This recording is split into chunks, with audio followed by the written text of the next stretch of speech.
అలాగే ఉద్యోగాల కోసం గవర్నర్ గారు చెప్పారు అధ్యక్ష 9 నెలల్లో 4 లక్షల మంది యువతకు ఉద్యోగాలు ఇచ్చేసామని చెప్పారు అధ్యక్ష. ఎందుకంటే కల్పించబడినవి అన్నారు. అసలు ఏ శాఖలో కల్పించారు, ఏ కంపెనీలో ఇచ్చారు, ఎక్కడ ఇచ్చారో తెలియజేయాల్సిందిగా అడుగుతున్నాను అధ్యక్ష. ఎందుకంటే పరిశ్రమలు గ్రౌండ్ అవ్వకుండానే ఉద్యోగాలు ఇచ్చేసారని ఎలా చెప్తారు అధ్యక్ష? 4 లక్షలు కాదు అధ్యక్ష, 9 నెలల్లో 4 ఉద్యోగాలు కూడా ఇవ్వలేదు అధ్యక్ష.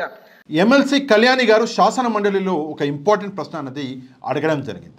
నిన్న గవర్నర్ గారితో 4 లక్షల మందికి ఉపాధి అవకాశాలు కల్పించబడ్డాయి అని చెప్పేసి మీరు చెప్పించారు కదా, మరి ఏ శాఖల్లో ఆ ఉపాధి అవకాశాలు కల్పించారు, ఏ కంపెనీలలో ఉద్యోగాలు ఇప్పించారు, అసలు ఎక్కడున్నాయి ఆ ఉద్యోగాలు అని చెప్పేసి ఇక్కడ ఎమ్మెల్సీ కళ్యాణి గారు శాసన మండలిలో ప్రశ్నిస్తే ఈ ప్రశ్నకి సమాధానం లోకేష్ గారు ఇవ్వడం జరిగింది. కాకపోతే లోకేష్ గారు ఇచ్చినటువంటి సమాధానం విని నాకైతే ఫ్యూజులు ఎగిరిపోయినాయి. ఒక్కసారి మీరు కూడా వినండి. ఇచ్చామని ఎక్కడ చెప్పాం మేడం? మేము ఇచ్చామని చెప్పలేదు మేడం. 4 లక్షల ఉద్యోగాలు ఇచ్చాము అని చెప్పలేదు. 4 లక్షల ఉద్యోగాలు ఇచ్చాము అని చెప్పలేదు.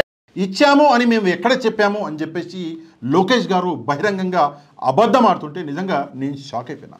ఇక్కడ స్క్రీన్ మీద మీకు గవర్నర్ గారు ఏదైతే ప్రసంగం నిన్న ఇచ్చారో ఆ ప్రసంగం యొక్క ఒక పేజ్ అనేది మీకు కనిపిస్తున్నది. ఈ పేజీలో 7వ పారా మీరు చూస్తే నేను ఒకసారి చదివి వినిపిస్తాను.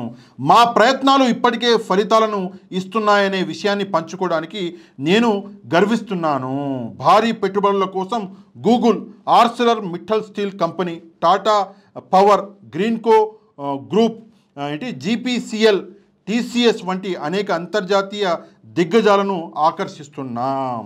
ఇప్పటి వరకు ఇన్వెస్టర్లు 6.5 లక్షల కోట్లు పెట్టుబడులు పెట్టారు మరియు 4 లక్షల మందికి ఉపాధి అవకాశాలు కల్పించబడ్డాయి. ఇందులో 2 విషయాలు ఉన్నాయి. యాక్చువల్గా ఇక్కడ కళ్యాణి గారు అడిగింది కేవలం ఒక విషయం, కానీ 2 విషయాలు ఉన్నాయి. ఒక విషయం ఏంటి అంటే 6.5 లక్షల కోట్లు ఏదైతే ఇప్పటికే పెట్టుబడులు పెట్టారు అని చెప్పేసి చెప్తున్నారో ఆ పెట్టుబడులు ఎవరు పెట్టారు, ఎక్కడ పెట్టారు, ఎప్పుడు పెట్టారు, ఇది చాలా ఇంపార్టెంట్ ప్రశ్న.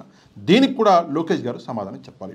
ఇక 4 లక్షల మందికి ఉద్యోగాలు అంటే ఉపాధి అవకాశాలు కల్పించబడినాయి అని చెప్పేసి ఇక్కడ క్లియర్గా రాసి గవర్నర్ గారితో చెప్పించి ఇప్పుడు మేము ఎక్కడ అన్నాము ఎక్కడ అనలేదు అని చెప్పేసి ఈరోజు లోకేష్ గారు చెప్తున్నారు అంటే నిజంగా ఇది సిగ్గుచేటు. గవర్నర్ గారితోటి ఏది పడితే అది చెప్పిస్తున్నారు అన్న కోపంతోటనే నిన్న మన జగన్ గారు లేచి వెళ్ళిపోవడం జరిగింది. మీకు గుర్తుంటే ఇంతకు ముందు కూడా లాస్ట్ సెషన్లో కూడా గవర్నర్ గారితో అబద్ధాలు చెప్పించారు. 10 లక్షల కోట్లు దాదాపుగా ఆంధ్రప్రదేశ్లో అప్పు ఉంది అని చెప్పేసి గవర్నర్ గారితోటే అబద్ధం చెప్పించారు. ఇప్పుడు కూడా ఈ అసెంబ్లీ సెషన్లలో కూడా గవర్నర్ గారితో ఏది పడితే అది చెప్పించి అబద్ధాలు చెప్పించే ప్రయత్నం ఈరోజు కూటమి ప్రభుత్వం చేస్తున్నది అంటే ఇది నిజంగా సిగ్గుచేటు. అదేంటో దరిద్రం. కానీ ఇలా అబద్ధం చెప్పి అలా పవన్ కళ్యాణ్ గారి లాగా ఇక్కడ లోకేష్ గారు కూడా దొరికిపోయిండు. ఇది నిజంగా చాలా సిగ్గుచేటు. దీని గురించి మీరేమనుకుంటున్నారో తప్పకుండా కమెంట్ చేయండి.